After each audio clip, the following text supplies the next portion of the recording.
From KVUE News in Austin, you're watching Texas This Week with Ashley Goodo.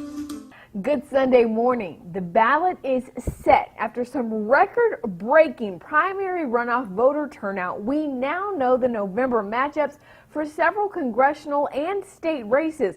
We'll talk about those in just a minute, but first, here's the 3 things you need to know in Texas politics. With COVID-19 case numbers, hospitalizations, and deaths surging in Texas, the Texas Education Agency released revised guidelines for reopening schools Friday. Now districts can delay on-campus learning by 4 weeks, and school boards have the option to extend that by another 4 weeks.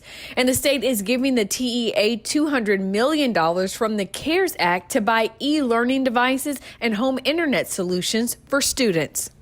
Governor Greg Abbott says he has no plans to shut down the state. In an interview with KVUE News Monday, the governor said it's unlikely people would abide by the rules of a shutdown and enforcement would be hard. Instead, he says cities and counties should take steps to enforce the mandatory mask policy he put in place. Travis County voters set a new record for primary runoff turnout. 17% of registered voters cast ballots. That's nearly 9 times as many as the 2016 primary runoff and more than 3 times as many as the 2014 runoff, which also had a U.S. Senate runoff on the Democratic ticket. With the runoff races over, all eyes are on November. We now know which candidates will go head-to-head as Democrats try to turn the state purple and Republicans fight to maintain control. This morning, we're going to recap how candidates fared on Election Day and the road ahead for them. The hottest race for Democratic primary voters was at the top of the ticket. Air Force veteran MJ Hegar and State Senator Royce West going head-to-head for a chance to take on Republican U.S. Senator John Cornyn. The two already beat out a pool of 12, and on Election Day, Hegar pulled out on top, earning 52% of the vote to West's 48%. Hegar says she's ready for Cornyn. Texans have a very sensitive BS meter, and Texans can abide a lot from their representatives. One thing that they cannot abide is spinelessness and bootlicking. Those qualities are not something we associate with Texas.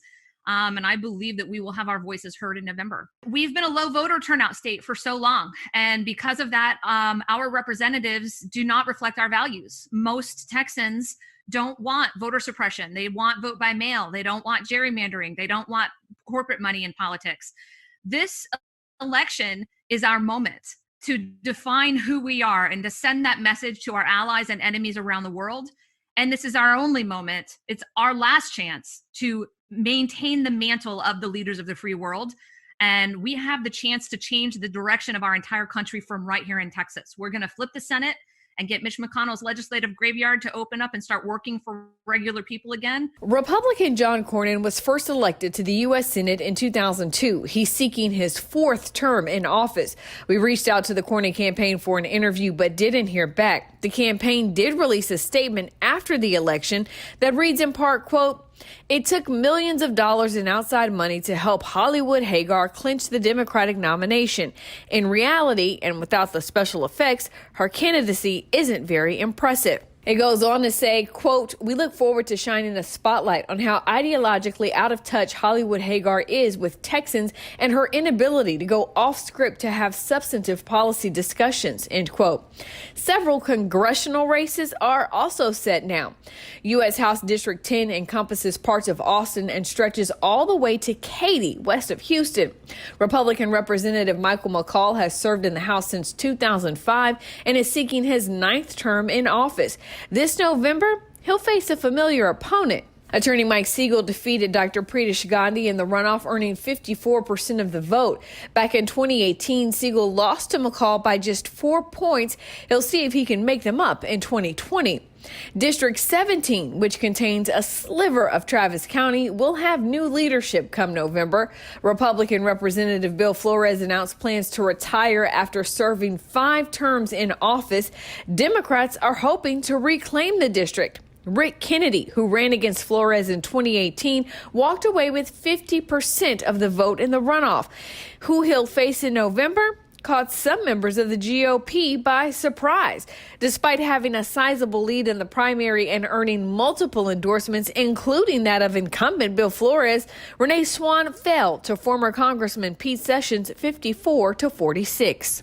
With the primary runoff election behind us, it's all eyes toward November. Republican John Carter has served in the U.S. House of Representatives since 2003, representing District 31, made up of Williamson and Bell counties.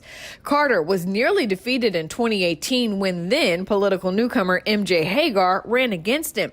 2 years later, he'll face engineer Dinah Imam, who defeated Christine Edie Mann in the runoff by earning 57% of the vote. A Republican will try to flip solidly blue Congressional District 35, which spans from Austin to San Antonio.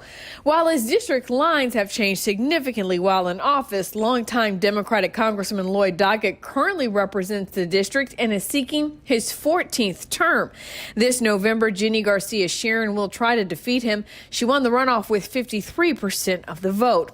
Republicans will try to take back 2 seats in the state house that flipped in 2018. In 2017, Jason Isaac announced he would not seek re-election for House District 45, made up of Hays and Blanco counties, to run for Congress. Democrat Erin Zwiener narrowly defeated her Republican challenger and is now seeking her 2nd term. But District 45 voters will have a familiar name on the ballot. Jason Isaac's wife, Carrie Isaac, defeated Bud Widemore in the runoff with 65% of the vote. An endorsement by Governor Greg Abbott paid off in the District 47 race. Former police officer Justin Berry had Abbott's backing and defeated Jennifer Fleck 55-45. He'll face incumbent Vicki Goodwin in November. Goodwin is seeking her 2nd term after flipping the District 45 seat in 2018. She squeezed out a win against 4-term Republican incumbent Paul Workman to represent West Austin and Travis County. Voters in Travis and Bastrop counties not only cast their ballots in the primary runoff, but also a special election for a new state senator. Democrat Kurt Watson resigned from the upper chamber for a job as the founding dean of the Hobby School of Public Affairs at the University of Houston. 6 candidates from all parties ran to fill his seat. On Election Day, District 14's true color showed blue.